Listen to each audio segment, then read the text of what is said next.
హోంమంత్రి గారిని చూస్తే నేను అనుకున్నా, అబ్బా అసలు ఈ హోంమంత్రి గారి స్పీడ్కి ఆంధ్ర రాష్ట్రం తట్టుకోగలదా అనుకున్నా నేను 3 రోజులు. అసలు ఏమైపోద్దబ్బా ఈ ఆంధ్ర రాష్ట్రం, అసలు ఇప్పుడన్న ఇంట్లో నుంచి బయటకు వచ్చి మాట్లాడగలడా, శాంతి భద్రతల విషయంలో ఎంత కఠినంగా వ్యవహరిస్తుందబ్బా. మామూలుగా డీజీపీ గారు కూడా ఇంత కఠినంగా వ్యవహరించలేడు. ఈ రాష్ట్రంలో ఉండేటువంటి పోలీసులందరూ ఒక ఎత్తైతే మహిళైనా సరే బ్రహ్మాండంగా మాట్లాడుతుంది, బ్రహ్మాండంగా కంట్రోల్ చేయగలుగుతుందని చెప్పి అనుకున్నాం. ఆమె ఎట్టపోయిందో అడ్రస్సే లేదు ఘటనలు జరిగిన తర్వాత. 2 రోజులు మాత్రం ఎక్కడ వీడియోలు పెట్టినా కనిపించినటువంటి హోమ్ మినిస్టర్ గారు అసలు కనుమరుగైపోయారు. ప్రకటించినటువంటి ఎక్స్గ్రేషియా ఇచ్చేటువంటి పరిస్థితులు లేదు. అక్కడ కనీసం జరిగిందేదో జరిగింది, మాకు ఆ దౌర్భాగ్యం, మా బిడ్డను మాకు కళ్ళారు చూసుకునే దానికి అవకాశం కల్పించండి అంటే అవి చేస్తున్నాం ఇవి చేస్తున్నాం అని చెప్పని రకరకాలైనటువంటి ప్రయత్నాలు చేయడం తప్ప, ఏదో కంటి తుడుపు చేయగలదు తప్ప, ఆ బిడ్డను తీసుకొచ్చి కనీసం ఆ శవాన్నైనా వాళ్ళకి అప్పగించాలా, లేదా ఆ కుటుంబాలకు అండగా నిలవాలా, ఆ కుటుంబాలకు భరోసానివ్వాలనేటువంటి పరిస్థితి లేదు. కలెక్టర్ కూడా వెళ్ళాలనేటువంటి పరిస్థితి.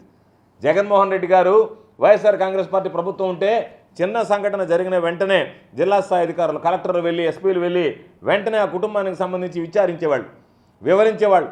దోషుల్ని ఎంత వీలైతే అంత త్వరగా పట్టుకునే దానికి అవకాశం ఉండేది. ఈరోజు ఏమవుతుంది, నాయకులే భరోసా ఇస్తున్నారు, మేము చూసుకుంటాం, మీరు వెళ్ళి దాడి చేసిరండి. కొత్త టెక్నిక్ కనిపెట్టింది తెలుగుదేశం పాపం చంద్రబాబు నాయుడు విజనరీ కదా. చంద్రబాబు నాయుడు ఎప్పుడు కూడా నేను సెల్ ఫోన్లో కనిపెట్టాను, అవి కనిపెట్టాను, ఈ కనిపెట్టాను అని చెప్పేటువంటి చంద్రబాబు 2024లో కొత్త విషయం కనిపెట్టాడు. అదేంటంటే మీరు వెళ్ళి వైఎస్ఆర్ కాంగ్రెస్ పార్టీ వాళ్ళ మీద దాడులు చేయండి, నామమాత్రంగా కేసులు బుక్ చేస్తాం, కళ్ళనీళ్ళు తుడిచి వెంటనే మీ మీద ఉన్నటువంటి కేసులను రెఫర్ చేసి ఎత్తేస్తాం, మీకేం ఇబ్బంది లేదు. మీరు ఎవరి మీదైనా మీరు ప్రాణం తీస్తారా, కొడతారా, ఏదైనా చేయండి, మానభంగాలు చేస్తారా, హత్యలు చేస్తారా, వాళ్ళ ఆస్తులు ధ్వంసం చేస్తారా, వాళ్ళ మీద దాడులు చేస్తారా, వాళ్ళని ఊళ్ళో నుంచి తరిమేస్తారా, లేదు వాళ్ళు ఊళ్ళోకి వస్తే వాళ్ళని ఎదుర్కొంటారా, మీరు ఏమైనా చేయండి.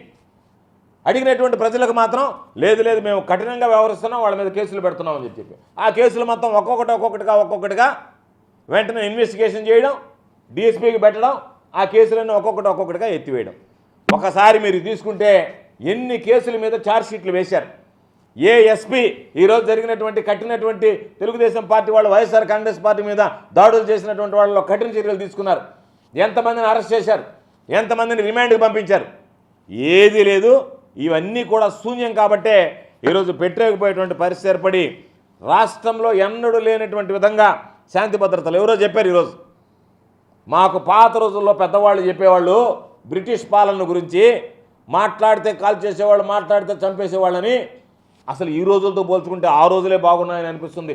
విన్న ఆ రోజులే, చూసేటువంటి రోజుల కన్నా బ్రిటిష్ పాలనలో ఉండేటువంటి రోజులే బాగుండేవేమో అనేటువంటి పరిస్థితి మాకు కలుగుతుంది అనేటువంటిది మాట్లాడుతున్నారంటేనే 40 రోజుల్లో ఎంత ఘనకీర్తిని మూట కట్టుకున్నాడో చంద్రబాబు అనేటువంటిది ప్రత్యేకంగా చెప్పాల్సినటువంటి అవసరం లేదు.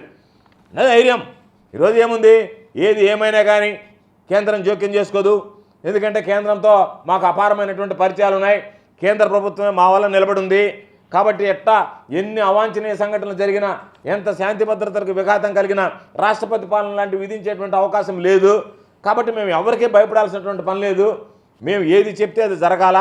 మేము వైఎస్ఆర్ కాంగ్రెస్ పార్టీని తుదముట్టించాలి అంటే వైఎస్ఆర్ కాంగ్రెస్ పార్టీ నాయకులని ఈరోజు ఏరిపారేయాలా, వాళ్ళని తీసేస్తే, వాళ్ళని చంపేస్తే వైఎస్ఆర్ కాంగ్రెస్ పార్టీకి సంబంధించి బలమైనటువంటి నాయకత్వం లేకుండా పోతుంది అనేటువంటి ఒక దుర్మార్గమైనటువంటి ఆలోచన నాకు భయం వేస్తుంది ఈరోజు. ఎందుకంటే తెలుగుదేశం పార్టీ, నేను చాలా చెప్పా, ఎన్ని అత్యాచారాలు జరిగాయి, ఎంతమంది ఆస్తులు దాడులు జరిగాయి, ఎంతమంది చచ్చిపోయారు, ఎంతమంది ఊళ్ళు వదిలిపోయారని.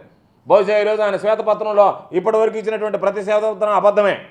ఈ కూడా కలుపుతాడేమో పాప. ఆయన 40 రోజుల్లో జరిగినటువంటి ఈ ఘనకార్యాలన్నీ కూడా కలిపి ఇదిగో ఇన్ని జరిగాయని చెప్పి శ్వేతపత్రం విడుదల చేస్తాడేమోని నాకున్నటువంటి అనుమానం. ఎందుకంటే వైఎస్ఆర్ కాంగ్రెస్ పార్టీలో శాంతి భద్రత ఎవరిని అడిగినా చెప్పండి, మేము చెప్పడం కాదు, సాధారణ ప్రజానీకాన్ని అడగండి.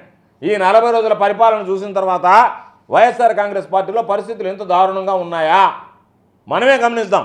ఏ రోజైనా సరే ఒకటే అలా సంఘటనలు జరిగితే పాపం పవన్ కళ్యాణ్ గారు చెప్పారు, ఈ ప్రభుత్వం లాగా ఉండదు మా ప్రభుత్వం, ఆడపిల్లల్ని చూడాలంటేనే భయపడేటువంటి పరిస్థితి తీసుకొస్తాం అనుకున్నారు. అబ్బా అసలు మామూలుగా నేను అనుకున్నా, దారిన పోవాలన్నా కూడా మగవాడు ఆడపిల్ల ఎదురైతే పక్కకి వెళ్ళిపోతాడేమో, పవన్ కళ్యాణ్ ఉప ముఖ్యమంత్రి అయిపోయాడు కదా, పాపం అంత గట్టిగా మాట్లాడాడు కదా అనుకున్నాం. నిన్న ఆయన ఇంగ్లీష్లో చెప్పాడు, చట్టము న్యాయం అన్నీ ఉన్నాయి కాబట్టి కొన్ని నియమితులు పరిమితులు ఉన్నాయి కాబట్టి వాటిని మించి ఏమి చేయలేమన్నాం. మొన్నటిదాకా నువ్వే ఏ నోటితైతే చూస్తే భయపడిపోవాలా, మమ్మల్ని చూస్తే మా ప్రభుత్వం మా పరిపాలనలో ఆడవాళ్ళని చూస్తే అనేటువంటివి నియమితులు ఉంటాయి, పరిమితులు ఉంటాయని చెప్పి ఈరోజు బాలిక 12 రోజులు దాటిపోతే దాని గురించి మాట్లాడటం లేదు. ఎంతమంది మీద అత్యాచారాలు జరుగుతున్నాయి. ఫోను సెల్ ఫోన్ తీస్తే సోషల్ మీడియాలో కానీ న్యూస్ ఛానల్స్ పెడితే భయం ఏంటంటే అత్యాచారమే, మైనర్ బాలికల మీద అత్యాచారం. ఎన్నడూ లేనటువంటి సంస్కృతి, ఒక విష సంస్కృతిని ఈరోజు తెలుగుదేశం పార్టీ ప్రభుత్వం, కూటమి ప్రభుత్వం ఆంధ్ర రాష్ట్రంలో ప్రవేశపెట్టిందని చెప్పి ఈ సందర్భంగా తెలియజేస్తున్నాను. కాబట్టి ఈ 40 రోజుల్లోనే ప్రజల్లో ఈ ప్రభుత్వం అనుసరిస్తున్నటువంటి విధానాలు, శాంతి భద్రతల విఘాతం పట్ల తీవ్రమైనటువంటి ప్రజా వ్యతిరేకత ఉంది. కాబట్టి ఇటువంటి సందర్భంలో తెలుగుదేశం పార్టీ గేమ్ ప్లాన్ ఏదో ఒక విధంగా భయపెడితే వైఎస్ఆర్ కాంగ్రెస్ పార్టీకి సంబంధించినటువంటి వ్యక్తులు బయటికి రారు, వైఎస్ఆర్ కాంగ్రెస్ పార్టీ నిర్వీర్యమైపోతుంది అనుకున్నారు. నేను మరలా చెప్తున్నాం, వైఎస్ఆర్ కాంగ్రెస్ పార్టీ శ్రేణులు ధైర్యంగా ఉండండి.